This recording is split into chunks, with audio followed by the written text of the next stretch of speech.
सुनीता जी। सुनीता जी, ये बताइए कि आसन पर पनौती मारकर क्यों बैठना चाहिए? देखो, आसन पे पलौठी मार कर बैठने के बहुत सारे फ़ायदे होते हैं। सबसे बड़ा फ़ायदा ये है कि उससे हमारा जो मूलाधार है, सबको पता है कि हमारा मूलाधार चक्र सबसे ज़्यादा एक्टिवेट होता है। यानी कि जो 99.99% लोगों का मूलाधार ही एक्टिव होता है, जो कि सबसे ज़्यादा तेज़ी तरीके से काम करता है, जिससे हमारा काम वगैरह ज़्यादा जागता है। ठीक है, हम गृहस्थ की तरफ ज़्यादा जाते हैं। तो जब हम आसन पर बैठते हैं तो उससे क्या होता है कि पलौठी मारकर जब बैठते हैं, उससे हमारा मूलाधार चक्र, जैसे मैं बताती हूँ कि आपको,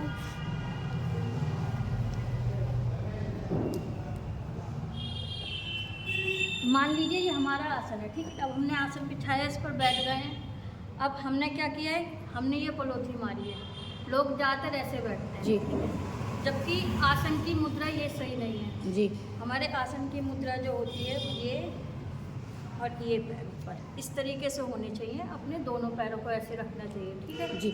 इससे क्या हो गया, हमारा जो मूलाधार है वो लॉक हो गया।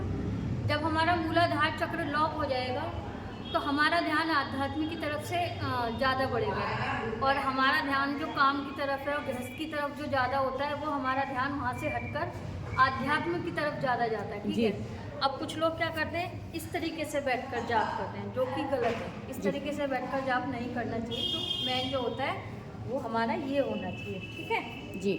अब जब हम मूला ऐसे करके बैठ गए, हमारा मूलाधार लॉक हो गया, इसके करने से भी कुछ नहीं। उसके बाद हमारे हाथों की मुद्रा, या तो ये, ठीक है, या ये, और या ये, सिर्फ ये 3 मुद्राएं ही ज़्यादा अच्छी तरीके से काम करती हैं। जी। ज़्यादातर लोग हाथ खोल के बैठते हैं, बैठते रहें, कोई दिक्कत नहीं है, लेकिन उससे इतना अच्छा काम नहीं होता जितना इन 3 मुद्राओं से होता है। तो इसलिए हमें पलौठी मार कर बैठना चाहिए। लेकिन पलौठी मारने का भी तरीका अगर आपका सही है, तभी आपका ज़्यादा उन्नति होती है। वरना ज़्यादातर लोग सालों साल जाप करते रहते हैं, उसमें आध्यात्म में उनकी उन्नति नहीं हो पाती। जय जी। श्री कृष्ण। जय शनि देव।